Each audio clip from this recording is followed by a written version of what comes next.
Welcome to Movie Reedviews. This is Cody Reed, and this review is for Ant-Man. It's directed by Peyton Reed. It stars Paul Rudd, Evangeline Lilly, Michael Douglas, along with Michael Pena and Corey Stoll. Now, Ant-Man continues the stories from the Marvel Cinematic Universe. This one is about a character named Hank Pym who used this shrinking technology decades ago to fight crime, and so he was the first Ant-Man. But then you have him and his daughter Hope. They need to take down Hank's predecessor, named Darren Cross. He's going to use the shrinking technology for bad purposes, pretty much.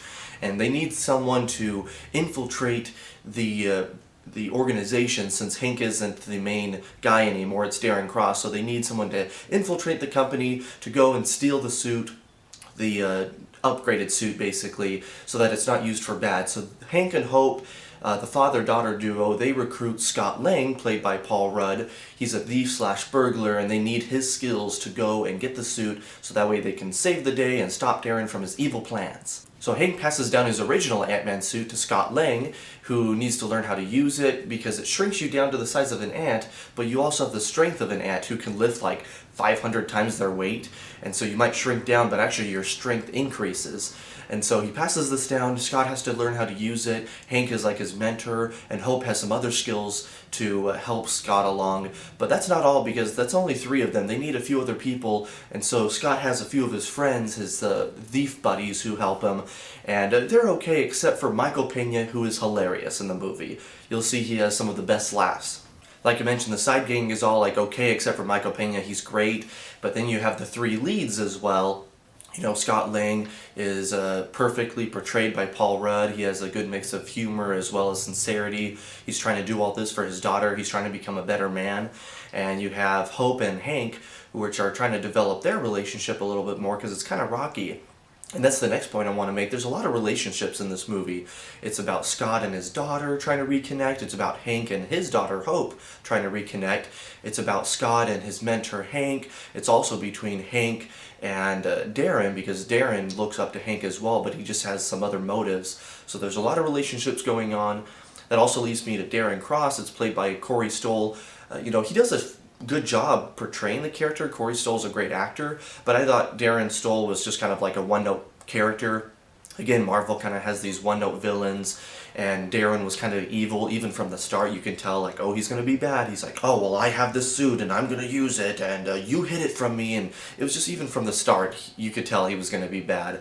But really, the so-so villain and some cliches, like some Marvel cliches, are pretty much the only negatives that I could think about the movie. The script is really good, the writing's there. It's a smaller story compared to the Avengers. It's just about one guy and his team. They're trying to, infiltrate this thing. It's like a heist movie, so it's a very smaller story compared to the Avengers. Their humor's also there. If you like Marvel movies with a lot of humor, this one definitely has a lot of it, especially from Scott and Luis, like I mentioned. But you have like the first 2 acts, which mostly comprise of some drama, and of course there's humor, but like drama and setup. And then the last third is a lot of action. There's some great action sequences that you have when they're shrinking down and fighting, and then they have to get bigger, and with that shrinking technology is really cool to see. I wanted to see even more of the Ant-Man suit, but it was great seeing him shrink down, like I mentioned, even fighting Yellow Jacket, the villain suit. And but maybe we'll see more of Ant-Man in upcoming movies. Maybe they'll show a little bit more in the fighting and see how it works. If you like Marvel movies where there's like action/humor, you'll like this movie probably, especially the weird ones, like Guardians of the Galaxy. That was really weird and out there. There's some stuff in Ant-Man that I'm like, man, this might even be weirder than Guardians of the Galaxy, just in different ways. But if you also like funny heist films, like Tower Heist, it has like some good story maybe, as well as especially some humor, and they're trying to infiltrate somewhere, then this movie also might be for you. I'm going to give it 4 out of 5 stars. Really, Marvel just needs to upgrade their villains. They need to make them more memorable. But at least Ant-Man had great acting, story, characters, as well as action and humor, and some great end credit sequences. So that's it. Make sure to subscribe to my YouTube channel so you can get updates on other reviews. Subscribe, please. And then also, leave some comments. Let me know if you like Marvel movies, if you've seen Ant-Man and really want to see maybe some other ones coming up. And then also, make sure to send me an email, moviereedviews@gmail.com. Thanks so much for watching, and I'll see you next time.